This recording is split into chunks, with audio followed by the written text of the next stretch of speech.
টানা বৃষ্টি, বন্যা আর ভূমিধসে বিপর্যস্ত মধ্য আমেরিকার মেক্সিকো, হন্ডুরাস, গুয়াতেমালা ও এল সালভাদর। এদিকে সুইজারল্যান্ডের বন্যা আর ভূমিধসে বন্ধ হয়ে গেছে পর্যটনের ব্যবস্থা। অন্যদিকে চীনে বন্যা কবলিত 4টি এলাকায় জরুরি অবস্থা চালু করেছে স্থানীয় প্রশাসন। উত্তর আমেরিকা তাপে পুড়লেও ভিন্ন রূপ মধ্য আমেরিকার। মেক্সিকো, হন্ডুরাস, এল সালভাদর ও গুয়েতেমালায় সপ্তাহ জুড়ে লেগেই আছে ঝড়, বন্যা আর ভূমিধস।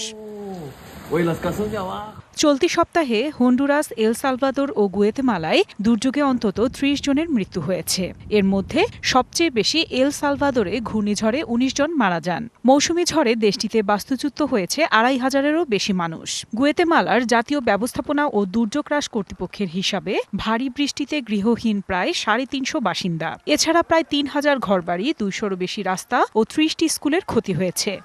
নগদের কাছে সব গ্রাহকই প্রিয়, তাই তো সারা দেশে ক্যাশ আউট চার্জ সবচেয়ে কম।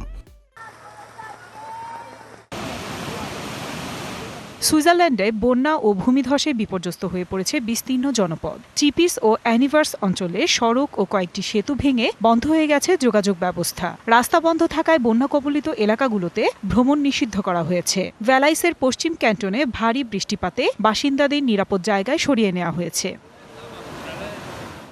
এদিকে চীনের হুনান প্রদেশের সিনহুয়াং কাউন্টিতে ভূমিধসে ৮ জন নিখোঁজ আছেন। ধসে পড়েছে অনেক রাস্তাঘাট। আশপাশের গ্রামগুলোতে শিলাবৃষ্টি আর বন্যায় ফসলের ব্যাপক ক্ষয়ক্ষতি হয়েছে।